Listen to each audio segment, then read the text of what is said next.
شک ندارم اگه این 10 تا نکته رو رعایت کنی یه کیک اسفنجی عالی داری. چون من خودم 10 ساله دارم از این رسیپی و این نکات استفاده میکنم. نکته اول، همه موادت باید به دمای محیط رسیده باشن.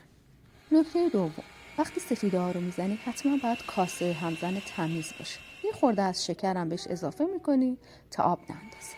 نکته سوم، برای اینکه کیکت بوی بد تخم مرغ نگیره حتما باید زرده ها رو دورگیری بکنی و بعد اینقدر بزنی تا اینطوری سفید و کشدار بشه. چهارم اینه که باید بیکینگ پودر رو با آرد مخلوط بکنی و 1 دهن‌میون با سفیده تخم مرغ به مواد اضافه بکنیم. و نکته پنجم اینه که حتما باید دورانی بزنیم، یعنی زیر و رو بکنیم، خیلی هم نزنیم. و نکته ششم، به کیکمون اصلا نباید ضربه بزنیم، فقط با یه خلال چوبی یا لیسک روش رو صاف بکنیم و هواگیری کنیم. 4 تا نکته بعدی رو به همراه رسیپی توی کپشن نوشتم. سیوش کن، چون این نکات فقط برای کیک اسفنجی نیست، برای همه کیک ها استفاده میشه.